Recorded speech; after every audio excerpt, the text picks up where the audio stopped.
Have you ever felt that the same waves of doubt and exhaustion keep dragging you down again and again, leaving you with no strength to face the day? In this episode, I invite you to join me on an exciting journey through the secrets of Marcus Aurelius, Seneca, and Epictetus, whose timeless principles will show you how to ignite an inextinguishable spark of courage within. Get ready to dive into real-life experiences, powerful reflections, and practical tactics that dismantle negativity and teach you to forge an unshakable mind. By the end, you'll have discovered the fuel you need to elevate your spirit no matter what life throws your way. Let's begin this Stoic awakening. Lesson 1. The powerful Stoic routine. Most people drift through life. What if a simple question each morning could change everything? We wake up, and often, the day already sweeps us away. Emails, notifications, the endless to-do list. It's easy to feel like we're losing control before even having our first coffee, as if the world is pushing us in 1,000 directions at once, and we're just reacting, putting out fires, chasing the urgent. But what if there were another way? A way to anchor yourself, to take hold of your mind before external chaos tries to hijack it. Imagine this. You rise, the morning silence still enveloping you. Instead of jumping straight into the digital whirlwind or your task list, you pause. It's a conscious breath, a moment for you, for your head. The ancient Stoics understood the vital importance of this instant. They knew that the battle for a good day, for a purposeful life, isn't won out there in the noise and rush, but here within, in the sacred space of your own consciousness. Think of Marcus Aurelius, Emperor of Rome, perhaps the person with the most overwhelming schedule in the ancient world. He didn't let circumstances dictate his state. Every morning, he reminded himself of who he was and how he wanted to live, regardless of what the day hurled at him. It wasn't naive optimism. It was mental preparation. It was arming his spirit for the inevitable challenges ahead. As Epictetus said, it's not things that disturb us, but our opinions about them. And that opinion, that perspective, is something we can cultivate and strengthen. The technique isn't complicated. It doesn't require years of study or elaborate rituals. It's surprisingly simple, almost obvious, but its power lies in consistency and intention. It's about setting a direction before the current carries you away, deciding how you'll show up in the world, what principles will guide you no matter what happens. It's an act of self-leadership in its purest form, choosing to be the captain of your ship rather than a passenger at the mercy of the waves. This morning moment is your chance to establish your mental state, reaffirm your values, and prepare to face whatever comes with equanimity. It's not about predicting the future, but strengthening your ability to respond to it in a way aligned with who you choose to be. It's a practice of foresight, yes, but not from fear, from proactive preparation. Recognizing that there will be obstacles, difficult people, frustrations, and deciding in advance not to let these things steal your inner peace or derail your path. The key question, the essence of this Stoic morning practice, might vary slightly, but the intention is always the same: to bring your attention to the present and to what's within your control. You might ask, what kind of person do I choose to be today? Or perhaps, in what direction do I want to move today? Or, digging deeper, what challenges might arise, and how can I face them while maintaining my virtue and serenity? Don't seek complex answers. Seek clarity and commitment. It's a gentle but firm reminder of your highest priorities. By doing this, you're not eliminating problems, you're changing your relationship with them.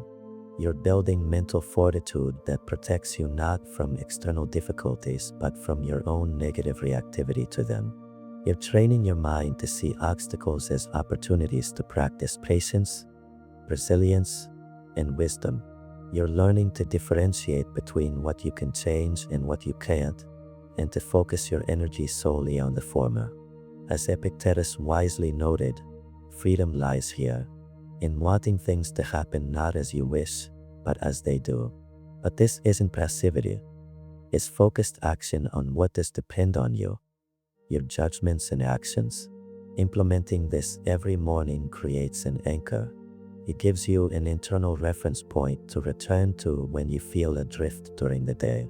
It's a lighthouse in the fog of distractions and external demands. It helps you make more conscious decisions, react more calmly to adversity, and maintain a broader perspective. It reminds you that while you don't control events, you do control your response to them. And in that response lies your true freedom and ability to live a life of purpose and meaning. This isn't just a technique for staying on track in a superficial productivity sense, though it helps. It's a profound practice of self-awareness and self-governance. It's cultivating the inner strength needed to navigate modern life's complexities without being swept away. It's a daily commitment to yourself, to your deepest values. Over time, this simple morning pause, this deliberate reflection, becomes the foundation upon which you build a calmer, more focused day and, ultimately, a more fulfilling life. Start tomorrow. You only need a few minutes and the willingness to take the reins.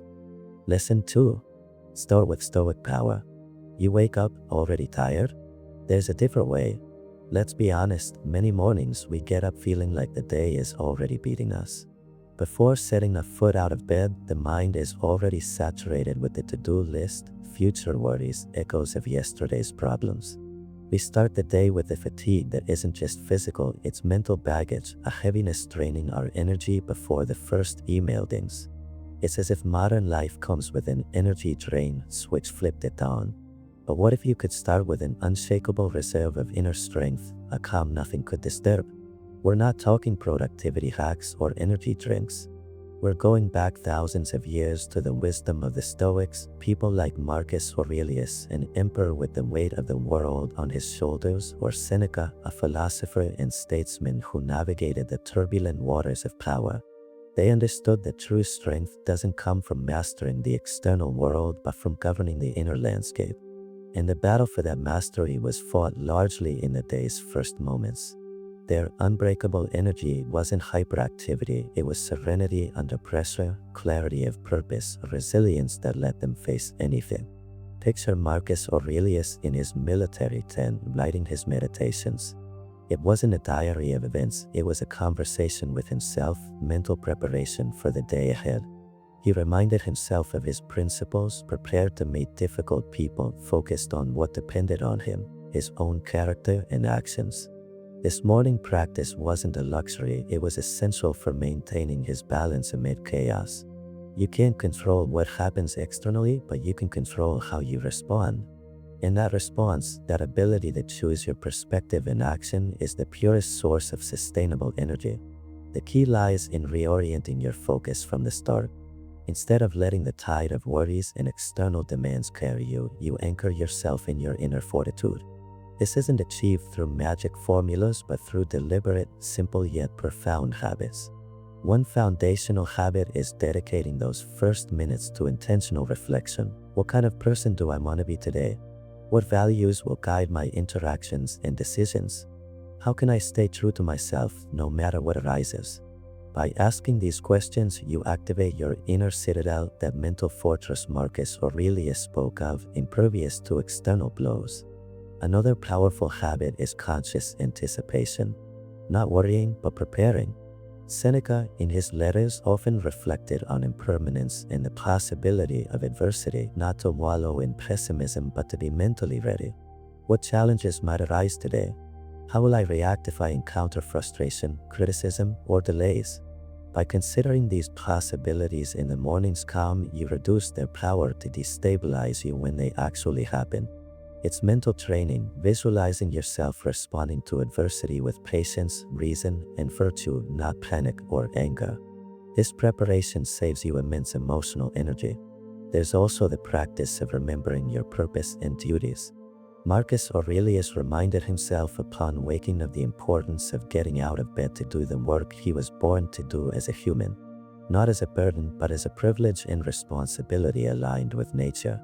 Connecting your morning energy not just to the day's tasks, but to a broader sense of purpose infuses those tasks with meaning and gives you motivation beyond mere obligation. It's energy that comes from within, knowing you're acting in harmony with your deepest values. These morning habits don't make you immune to problems, they change how you experience them. They give you the clarity and calm needed to address challenges from a position of strength, not weakness. The energy you cultivate isn't that of someone running aimlessly, but of someone walking with steady steps, knowing where they're going and why. It's the energy of resilience, adaptability, and inner peace. By starting your day nurturing your mind and reaffirming control over your inner world, you equip yourself to face whatever life presents, not just surviving, but thriving with truly unbreakable energy. Incorporate these pauses, these reflections, this mental prep. You'll see how the way you start your day transforms the rest of your hours, giving you a solid foundation and a constant source of inner strength. Lesson 3. The Stoic Mental Filter. 90% of your suffering exists only in your head. Have you ever felt your mind becoming a battlefield? That negative thoughts, worries, and toxic emotions arrive uninvited, settle in, and suddenly your mood crashes for no apparent reason in the external world? It's as if your head has a revolving door for all things bad and you're trapped inside, unsure how to stop the flow. That feeling of being hostage to your own thoughts is incredibly draining, robbing us of brutal amounts of energy and peace. We live in an era of information overload and constant stress, and that internal negativity is the background noise that exhausts us most. But imagine for a moment you could have a switch, or better yet, a filter. An internal mechanism letting you examine every thought or emotion trying to enter and decide whether to let it affect you or simply let it pass. The Stoics, over 2,000 years ago, already understood this problem and developed incredibly effective tactics to protect their inner fortress from this constant invasion of negativity. Their focus was precisely on this radical idea: most of our suffering comes not from what happens to us, but from what we think about what happens to us. Epictetus, a philosopher who lived as a slave much of his life yet achieved astounding mental freedom, put it plainly: some things are up to us and others are not. Up to us are our judgments, opinions, desires, aversions, in short, everything that's our own doing. Not up to us are our body, property, reputation, positions, in short, everything not our own doing. Seems straightforward, right? But the depth of this idea is a potent filter against negativity. The Stoic tactic to disarm negativity hinges on applying this distinction in real time. When an unpleasant thought or emotion arises, your first question is this about something within my control? For example, you're angry because someone treated you unfairly. The other person's injustice isn't up to you. What is up to you is your judgment about their action. This is terrible, it shouldn't happen to me, and your emotional response, anger. By recognizing the action isn't yours to control, you redirect energy to what is. How do I choose to interpret this? How do I choose to respond? You can't control others' actions, but you can control whether you let their actions destroy your inner peace. Another example, you're deeply worried about something that might happen in the future, something beyond your direct control, the economy, others' opinions of you, or a complex situation's outcome. The worry stems from your judgment about these possible events and your desire for them to be a specific way. But the future and others' actions aren't up to you. Applying the Stoic filter, you recognize you're investing mental and emotional energy in something outside your sphere of control. Epictetus urged us not to demand events to happen as we wish, but to wish them to happen as they do, and thus find happiness. This isn't passive resignation, it's a pragmatic acknowledgement of reality to focus energy where you do have impact, your attitude and virtuous actions. This filter isn't denying your emotions. It's a tool to understand their origin and prevent them from hijacking you. When a toxic thought enters, "I'm not good enough, this is unbearable," the filter asks you to examine it. Is this a judgment about something within my control, my effort, my learning, or something beyond it, the final outcome, others' approval? If the latter, you can acknowledge the thought but don't have to give it power. You don't have to believe it or let it dictate how you feel or act. As Epictetus said, when death, exile, or pain looms, remember it's not the thing itself that disturbs you, but your opinion of it. Practicing this requires awareness and repetition. At first, negativity will slip past the filter unnoticed. But each time you catch yourself, each time you identify a thought or emotion rooted in a judgment about something beyond your control, you strengthen your discernment. You're building an internal barrier, not against the world, but against the only thing that can truly harm you, your own unchecked judgments. Over time, negativity no longer floods in. It hits the filter and, if irrelevant, because it's not up to you, simply dissolves. Applying Epictetus' tactic, this mental filter is the foundation of true Stoic self-mastery. It's not about becoming invulnerable or feeling nothing. It's about gaining the most crucial freedom from being disturbed by what you can't control, freedom to protect your mood from mental toxins. It's a constant reminder of where your true power lies and your inherent ability to choose how you respond to the world. Start applying this filter today. Observe your thoughts and ask, is this up to me? You'll see how, little by little, the revolving door of negativity begins to close and your inner strength emerges. Lesson 4. Stoically ignore your critics. You seek approval externally and destroy it internally.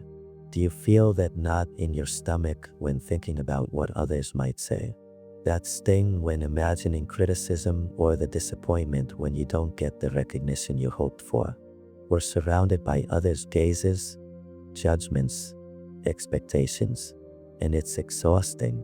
We spend our lives, consciously or not, calibrating our actions, words, even how we dress based on what we think others will think. As if external validation were the oxygen we need to feel worthy, valuable, or simply okay. But this dependency comes at a high cost. It steals your mental peace and enslaves you to opinions you can't control. Think of Seneca, the Roman philosopher who not only wrote about Stoicism but lived in the political eye of the storm, constantly dealing with envy, flattery, and danger from others' opinions. He understood, perhaps better than anyone, how futile and dangerous it is to base your happiness and self-worth on others' thoughts. For Seneca, seeking external approval or fearing criticism was a self-imposed exile from your inner freedom. Why give someone else the power to dictate your mood, self-esteem, or life direction? Seneca's profound lesson is that your true worth doesn't lie in what others say about you, the titles you accumulate, or the possessions you flaunt. Your immutable value lies in something no one can give or take: your character, your reason, your virtue. The Stoics called these internal goods, the only things truly good and entirely within your control. Everything else, wealth, health, reputation, others' words, or indifference, they aren't inherently good or bad. Their value depends on how you use them and, crucially, your judgment of them. When you base your self-esteem on others' opinions, you place it on the shakiest ground possible. Opinions shift like the wind. The same person praising you today might criticize you tomorrow. The crowd applauding you could boo you the next day. Do you want your mental peace to be a boat adrift on such an unpredictable sea? Seneca saw it clearly. If you are concerned about what everyone says of you, no one will ever seem wise enough to you. In other words, trying to please everyone leaves you pleasing no one, living a fragmented life trying to be 1,000 people at once. The key to becoming unshaken by others' opinions, per Seneca, is realizing that the only truly important judge is yourself, guided by your reason and conscience.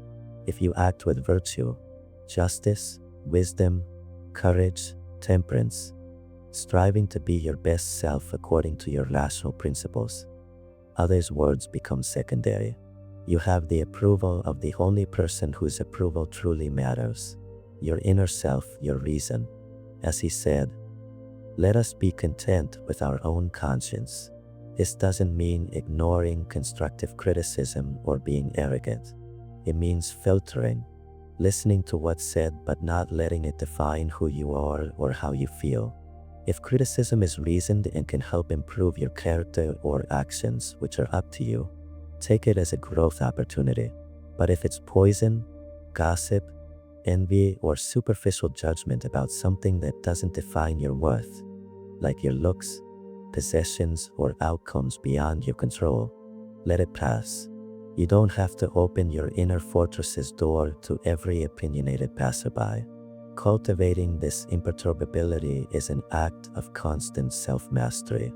It requires retraining your mind to seek validation not in external applause but in the coherence of your actions with your internal principles.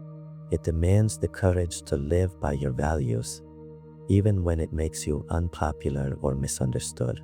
Seneca would remind us that true freedom is being master of oneself, and you cannot be master of yourself if your mood is at the mercy of other people's tones. By internalizing this lesson, you will notice a profound change. The opinions of others will lose their power to hurt you. Praise may cheer you up, but it will not define your worth. You will free yourself from the constant need to prove yourself to an invisible audience. You will be able to make decisions based on what you consider right and good, not on what you think others will approve of. This emotional independence is a form of incalculable wealth, a piece that Seneca considered essential to a happy life. Stop putting your value up for public auction. The house of your worth is within you, unshakable and safe from the opinions of others. Lesson 5. Stoic passion without burning out. Forget the emotionless Stoic. Their passion was something else. When you hear the word Stoic, what comes to mind?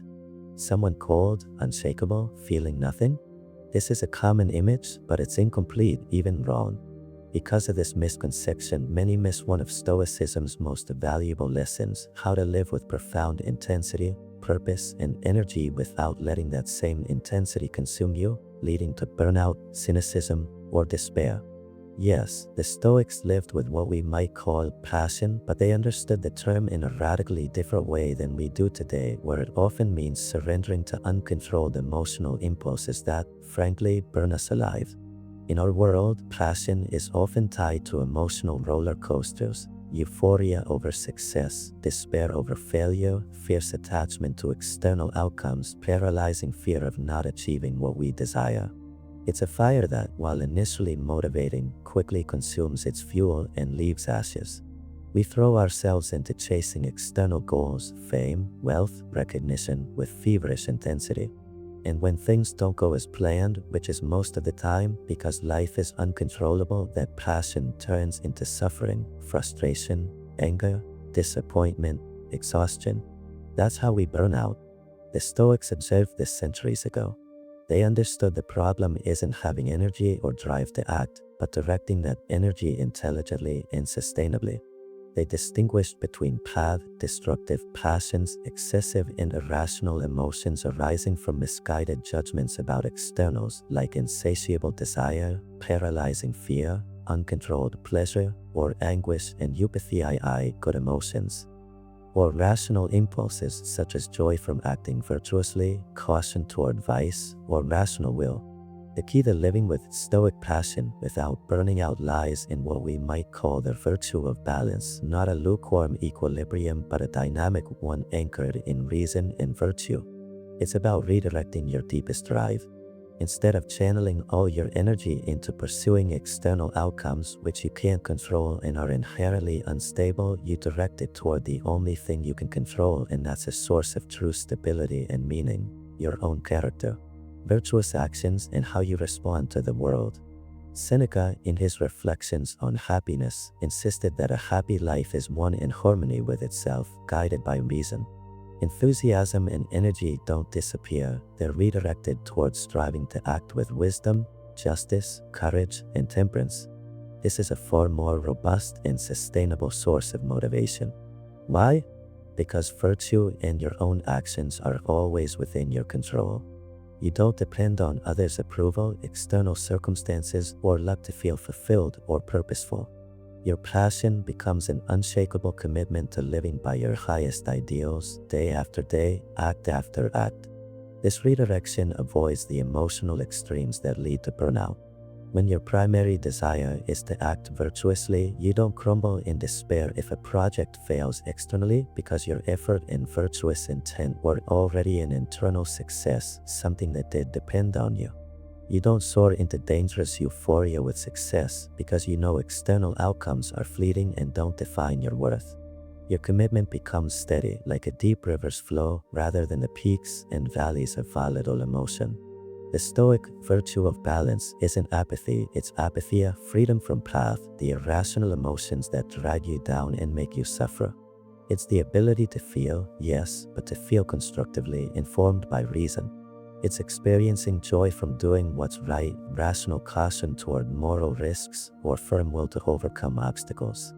It's the calm, powerful energy of someone who knows their purpose to live virtuously and devotes themselves to it wholeheartedly without distraction or exhaustion from chasing what's beyond their reach. Practicing this form of passion builds remarkable resilience. Setbacks don't burn you, they become chances to practice courage and perseverance. Criticism doesn't destroy you, it offers a chance to practice imperturbability. Success doesn't inflate you, it lets you practice humility and gratitude. Your motivation doesn't rely on external stimuli, it springs from your internal commitment to character excellence. Living with Stoic passion lets you engage fully in life, projects, and relationships, but from a place of inner strength, not need or dependency. It's the difference between a wildfire that devours everything and the controlled fire of a hearth that provides steady warmth and light. This is the true key to living intensely, purposefully, without burning out, directing your energy toward the only inexhaustible source of value and meaning, your own virtue. Start practicing this balance today, anchoring your drive in reason, and watch your energy become sustainable, your peace of mind grow, and your ability to impact the world from a place of calm purpose become unshakable.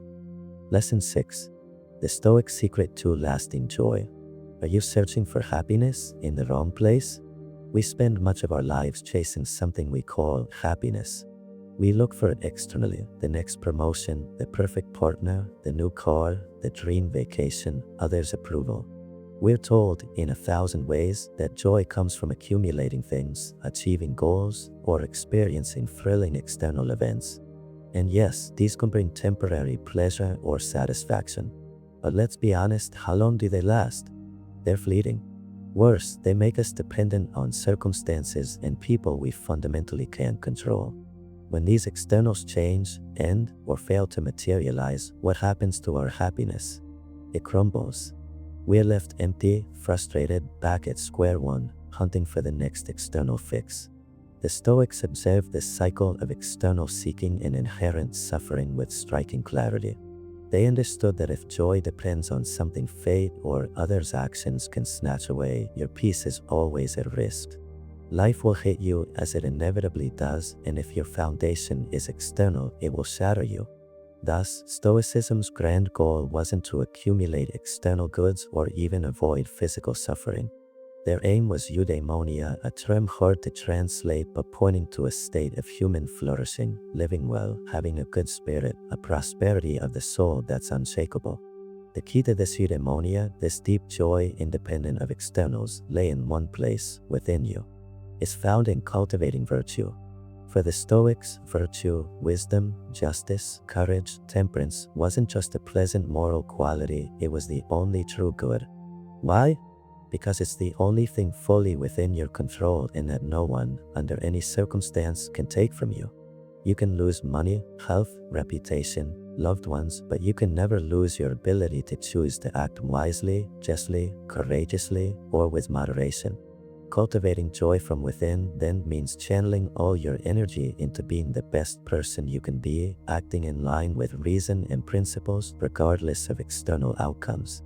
You find fulfillment not in applause or success, but in the very act of striving to be virtuous.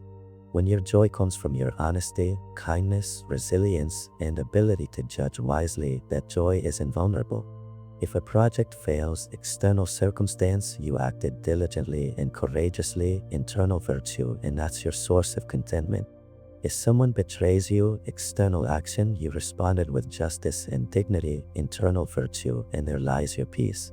Seneca said virtue alone is sufficient for happiness. He didn't mean this poetically, but as a practical principle. If your highest good, your virtue, is always within reach, your happiness, dependent on that good, is too. The joy you cultivate internally isn't fleeting excitement, it's a serenity, purpose, and deep self-respect that stays with you regardless of external turbulence. It's a calm that lets you appreciate externals when present without clinging to them and face their loss without your world collapsing. The Stoic art of living well is building your inner house on an immovable foundation, virtuous character.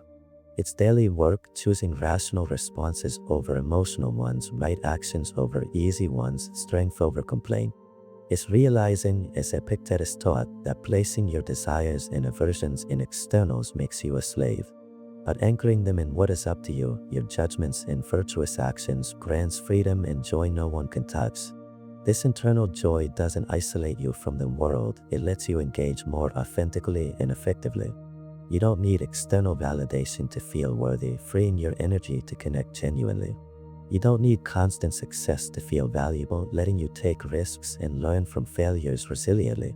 You don't need life to be perfect to feel okay, letting you find peace amid difficulty.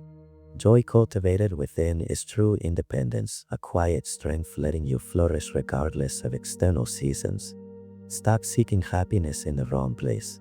The inexhaustible source of joy awaits cultivation where it's always been, within you. Lesson 7. The Stoic secret to contentment. Do you feel like it's never enough? We live in a culture pushing us to constantly want more. More money, possessions, experiences, recognition, likes. A subtle but persistent voice, fed by ads and social comparison, whispers, you don't have enough. You're missing something crucial to be happy, to feel whole. So we fixate on lack, what we desire but don't possess, the achievements unchecked on our list. This what's missing mindset traps us in perpetual dissatisfaction. No matter how much you gain, there's always something new to crave, a higher bar to reach. It's an exhausting race with no finish line. But what if happiness and lasting contentment came not from acquiring more, but from a simple, powerful reorientation of attention? The Stoics discovered this millennia ago. They realized true wealth isn't measured by possessions, but by how little you need to be happy and your ability to appreciate and use well what you've already been given. For them, the key to serenity and contentment wasn't filling the void of lack, but recognizing and valuing the fullness of what you have right now. Consider Seneca, the wealthy advisor to emperors who wrote extensively on how external riches can't secure happiness. He said, it is not the man who has too little, but the man who craves more, who is poor. Real poverty, the lack stealing peace, isn't in our possessions, but in our uncontrolled desires and constant focus on what we lack. Seneca practiced mental, voluntary poverty, imagining losing everything to appreciate what he had, and strengthened himself against fear of loss. This wasn't masochism, it was deep appreciation. The Stoic source of contentment lies in active, rational gratitude, not a fleeting feeling, but a conscious choice to direct your mind. Train yourself to see and value present goods. What do you have right now? Your health, even imperfect, you can care for it. People in your life, flaws included. Your capacities, reason, inner strength, skills. The chance to live this day. Simple things taken for granted. Air, water, sight, hearing, thought. From a Stoic view, these aren't guaranteed, they're preferred but not essential to virtue or peace. Precisely because they're not guaranteed, they deserve your appreciation. Lamenting what's lacking, desiring what's absent, places happiness in mostly uncontrollable things. Craving more money? Markets fluctuate. Craving approval? Others' opinions are fickle. Craving a different future? The future is uncertain. Anchoring contentment in external, missing things dooms you to restlessness. As Epictetus taught, placing desire in externals disturbs you. Placing it solely in what's up to you, your judgments and virtuous actions, brings peace. Stoic gratitude frees your energy from endless chasing and worrying about the uncontrollable. It lets you focus that energy on making the best use of resources, internal and external, available now. You become more resourceful, resilient, less prone to envy and frustration from comparison. You realize you already possess the most valuable things, the ability to judge, act virtuously, and find peace regardless of circumstances. This isn't passive complacency. You can still work to improve, achieve goals, help others, but you do so from appreciation of your starting point, not desperation over lack. Stoic gratitude is fuel, not a break. It drives you to use what you have wisely, not waste your capacities, value relationships. It gives strength to face loss because your contentment doesn't collapse with external goods. You know the inexhaustible source is within. Shifting focus from what's missing to what I have and can use virtuously disarms chronic dissatisfaction. Constant complaint over lack loses power when you recognize the abundance already given, chief among them your rational and moral capacity. Cultivating this appreciation for the present, your internal and available external goods, is the core Stoic practice, opening the door to deep, lasting contentment, a peace independent of circumstance, flourishing from within. Start noticing and valuing what you already have today. It's the first step toward true inner wealth. Lesson 8. The J why no one can take. Are you seeking happiness in the wrong place? We spend much of our lives chasing what we call happiness. We look for it externally: the next promotion, the perfect partner, the new car, the dream vacation, others' approval. We're told, in countless ways, that joy comes from accumulating things, achieving goals, or thrilling external experiences. These can bring temporary pleasure, but let's be honest, they're fleeting. Worse, they make us dependent on uncontrollable circumstances and people. When externals change or vanish, our happiness crumbles, leaving us empty and hunting for the next fix. The Stoics saw this cycle of external seeking and suffering clearly. They knew if joy hinges on what fate or others can take, your peace is always at risk. Life will hit you, and if your foundation is external, it'll shatter. Thus, Stoicism's goal wasn't to hoard externals, but to achieve eudaimonia, human flourishing, a good spirit, soul-deep prosperity that's unshakable. The key to eudaimonia lies within, cultivating virtue. For Stoics, virtue, wisdom, justice, courage, temperance was the only true good, always within your control, impossible to lose. You can lose wealth, health, reputation, but never your ability to act wisely, justly, courageously, or with moderation.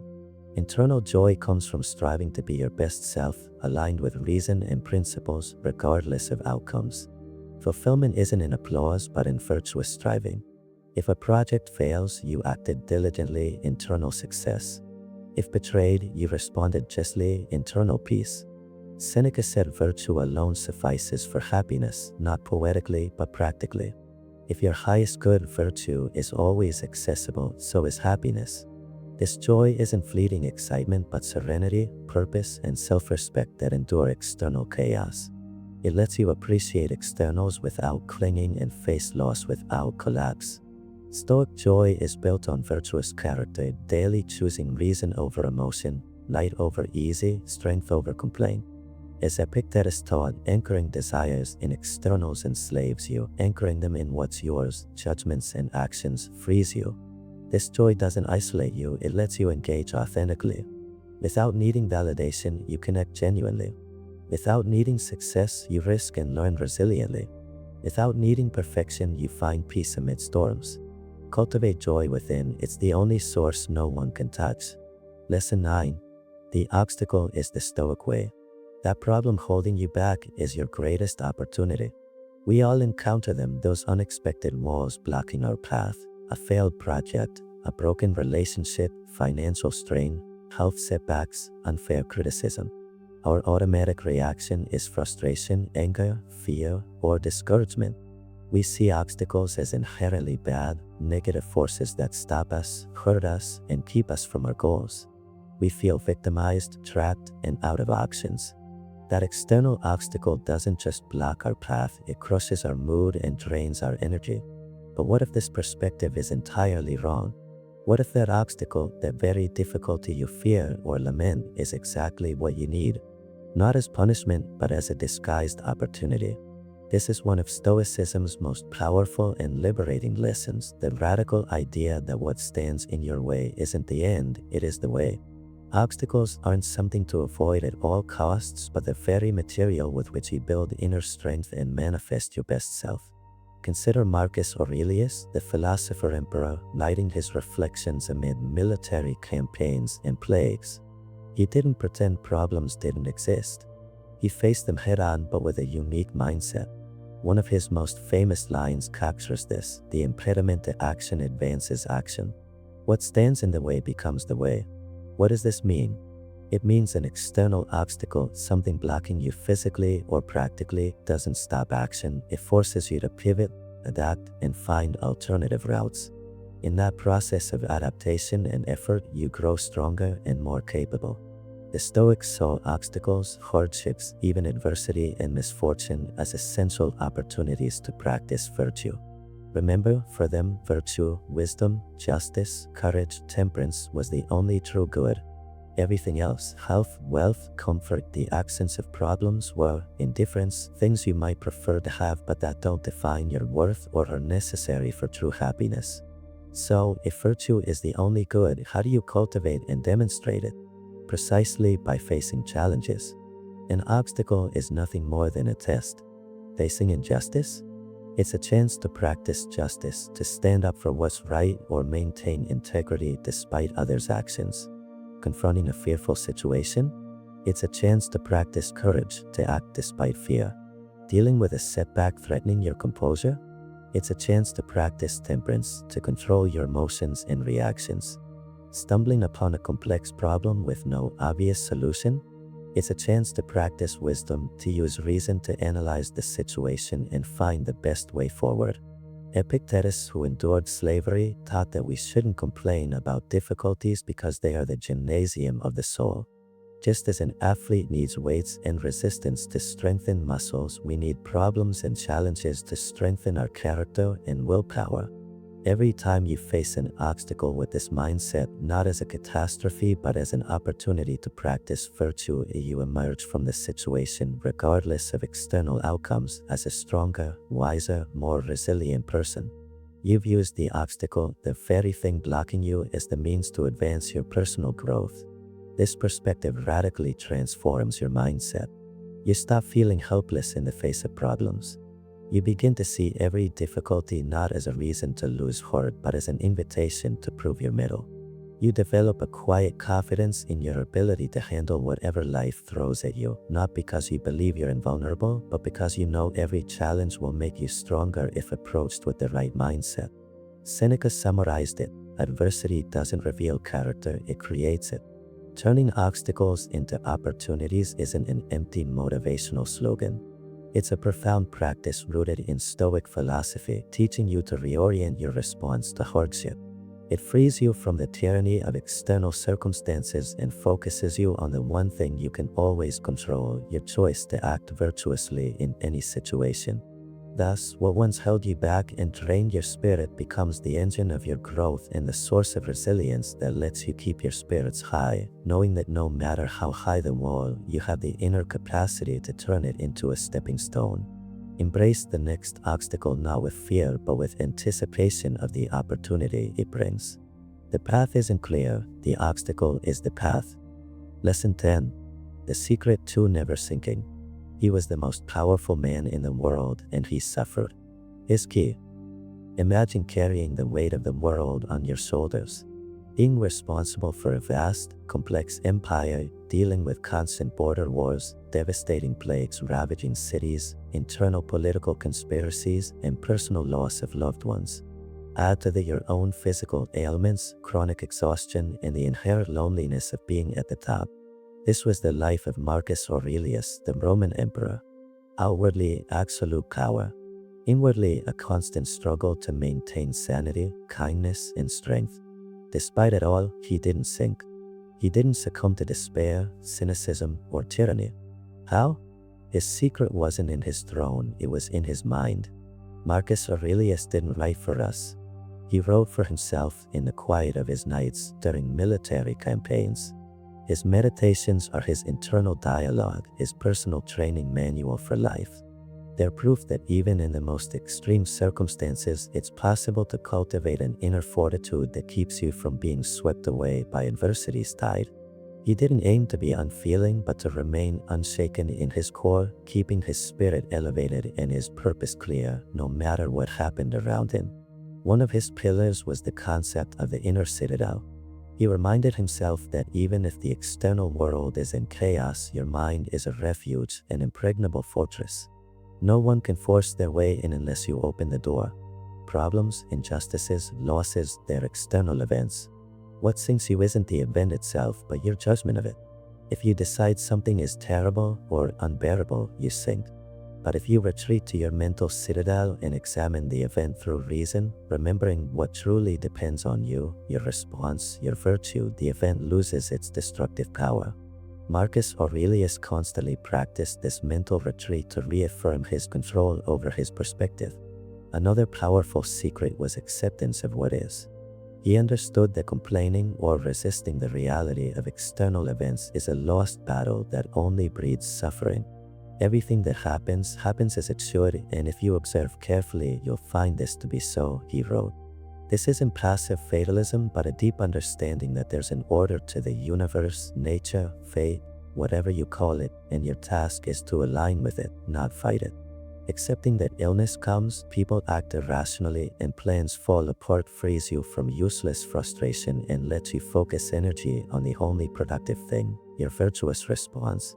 By not resisting reality, you avoid sinking into the swamp of why me. He also constantly reminded himself of his purpose and duty.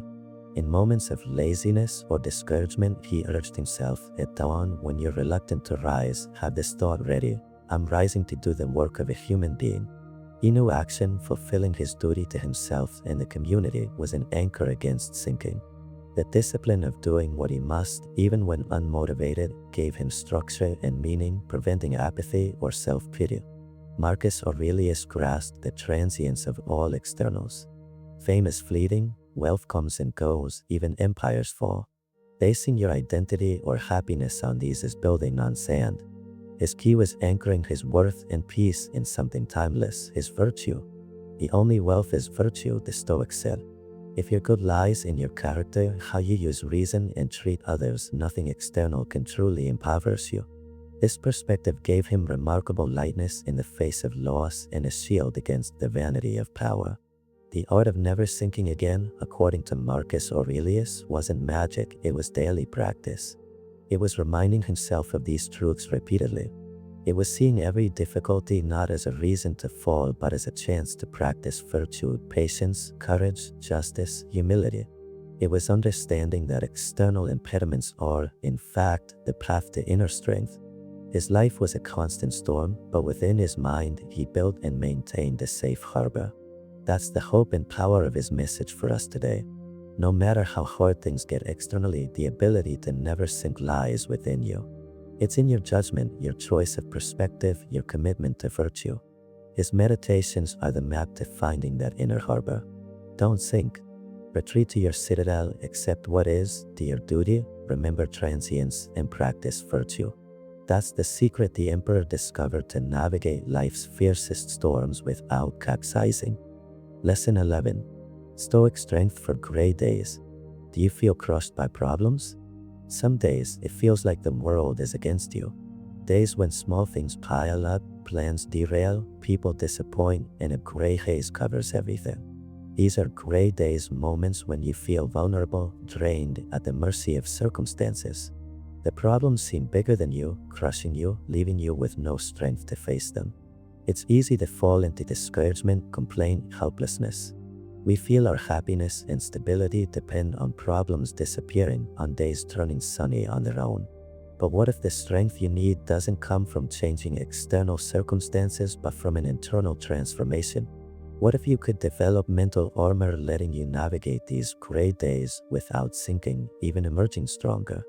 This isn't fantasy, it's the core promise and practice of Stoicism, building an unshakable mental fortress that makes you stronger than your problems, not by avoiding them, but by facing them from a position of inner power. The key to this Stoic strength lies in understanding a fundamental distinction, the difference between what's up to you and what isn't. Epictetus, who understood this through slavery, stated it bluntly: Only some things are truly within your control: your judgments, impulses, desires, aversions, in short, everything that's your mind's and will's doing.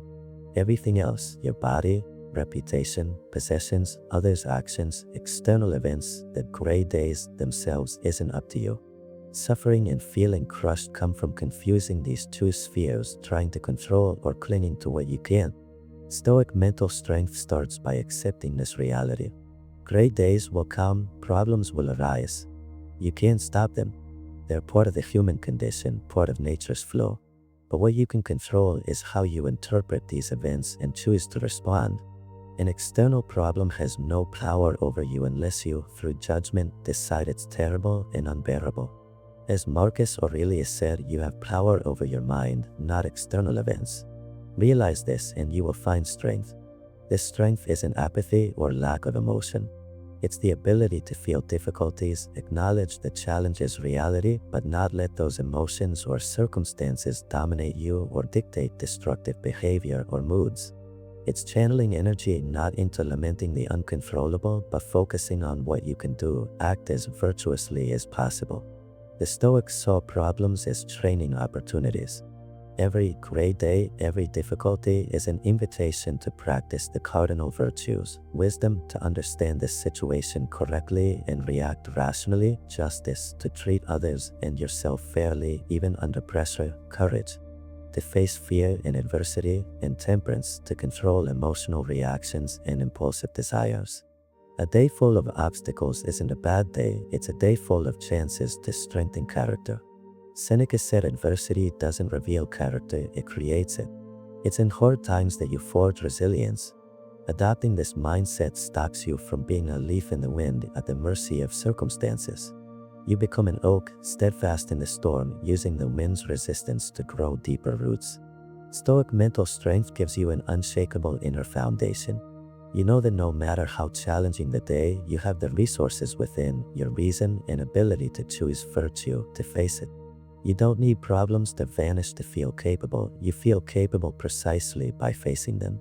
This is the path to becoming stronger than your problems. Stop trying to control the uncontrollable and relentlessly focus on perfecting your inner world, your judgments and actions. Gray days will still come, but their power to discourage and crush you will diminish drastically. You'll realize true strength isn't in avoiding the storm, but in building a ship, your mind and character, robust enough to sail through it calmly and purposefully.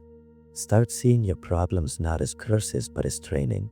That's the Stoic strength that will transform your gray days. Lesson 12. One Stoic lesson changed everything. Hitting rock bottom and finding no way out. Then I found this. There was a time in my life when I felt like I was falling into a bottomless pit. Not a dramatic plunge, but a slow, steady slide into inner darkness. Problems piled up, personal, professional, and I honestly felt unequipped to handle them. I'd wake with a heaviness in my chest, a hopelessness tinting everything. Things that once excited me lost their spark. I isolated myself. Complaining became my default language. I was in that place where the energy to fight just drains away, leaving you wondering if there's any real way out. I felt myself sinking and saw no lifeline in sight. I tried what you're supposed to try.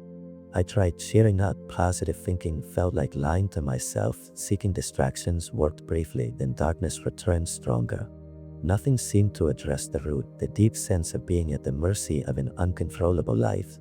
I was lost, adrift, feeling my worth depended entirely on unstable external circumstances. Then, at my lowest point of energy and maximum despair, I stumbled upon an idea. Not a mystical revelation, but a simple, direct phrase that stopped me cold. I was reading about ancient philosophy, maybe seeking intellectual distraction, when I encountered a teaching from Epictetus. This man, who had been a slave, someone who knew true external powerlessness, spoke of inner freedom. The phrase, or core idea I grasped then, echoed from the depths of my abyss. Some things are up to us, and other things are not. It seemed so obvious, almost simplistic. But in my state, where I felt nothing was up to me, where I saw myself as a puppet of circumstance, this distinction was a sliver of light. Epictetus continued explaining that what's up to us are our judgments, opinions, desires, aversions, in short, everything that's our mind's doing. What's not up to us is nearly everything else: our body, possessions, reputation, others' thoughts or actions, events that happen to us. Suffering, he said, comes from trying to control or clinging to what's not up to us. That lesson began pulling me from the abyss. I realized my despair didn't come from what was happening externally, though it was hard, but from how I interpreted it and my frustration at lacking control. I'd anchored my peace in things, others' behavior, my efforts' outcomes, life's general external course, Epictetus said, weren't up to me. And in doing so, I felt utterly powerless. I started clinging to that distinction like a raft in the storm. When a negative thought or crushing worry arose, I'd ask, is this up to me? If the answer was no, someone else's action, bad news, an unexpected setback, I consciously worked to release my need to control or wish it were different. I acknowledged the event, dealt with its practical consequences as best I could, but refused to let it define my internal state or worth. Instead, I directed energy to what was up to me in that moment. How do I choose to view this? What small virtuous action, patient, courageous, just, can I take right now? How do I choose to respond with integrity regardless of the outcome? It wasn't an overnight change. Days came when old helplessness surged back. But each time I remembered Epictetus' simple distinction, I reclaimed a bit of ground, a bit of power over myself. I realized I didn't need to change the external world, uncontrollable, to find peace or feel capable. I needed to change my inner world, how I judged and reacted. I needed to focus on the only sphere where I'm sovereign, my own mind and intentional actions. This lesson gave me permission to stop fighting lost external battles and start winning the only one that matters, governing myself. Gradually, the heaviness lifted. Not because problems vanished, but because I'd stopped giving them power to define or sink me. Despair gave way to fledgling calm, then to a resilience I didn't know I had. That simple lesson from Epictetus, distilling centuries of Stoic wisdom into a practical distinction, was the compass guiding me out of the abyss.